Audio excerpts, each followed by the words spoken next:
Baik, sebelumnya izin memperkenalkan diri, nama saya Veronica Brada Silva dengan NPM 20130530114 dari kelas 3E. Di sini saya akan menjelaskan mengenai unsur intrinsik dan juga unsur ekstrinsik dari film Serdadu Kumbang.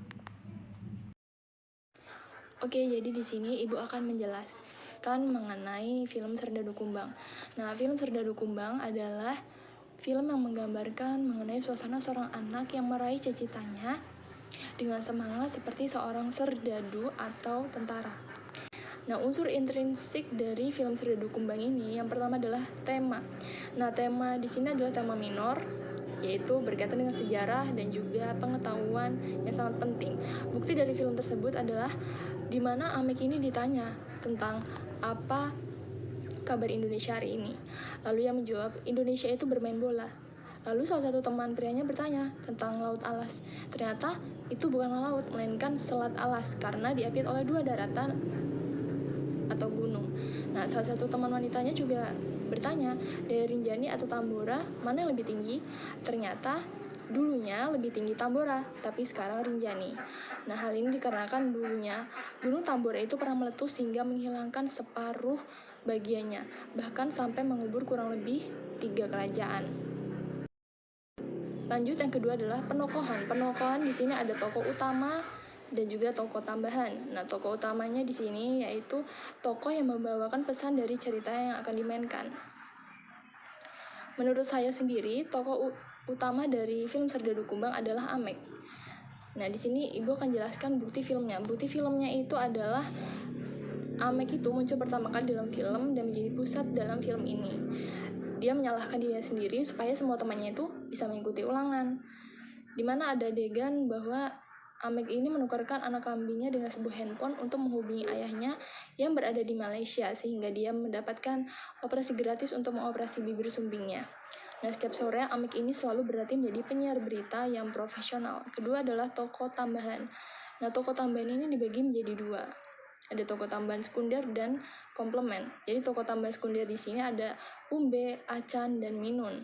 Nah, buktinya di sini adalah Umbe dan Acan itu sahabat karibnya Umek, sedangkan Minun itu yang selalu menghibur adiknya ketika bersedih.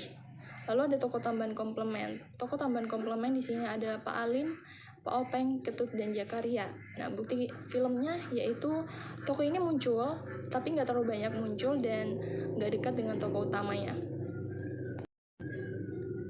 Lanjut ke alur cerita. Nah, alur ceritanya ini di sini ada situasi. Situasinya di sini bukti filmnya yaitu Amek itu bermain kumbang hitam. Kedua ada aksi. Nah, aksinya bukti filmnya ini Amek itu bermain kuda dengan Umbe.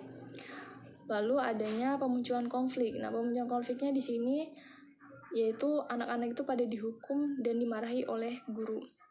Lalu ada klimaks atau masalah. Nah, masalahnya di sini adalah yang memuncak yaitu semua murid SDN dan juga SMP Mantar tidak lulus ujian nasional. Lalu ada penyelesaian. Penyelesaiannya adalah semua murid SDN dan SMP Mantar lulus ujian nasional.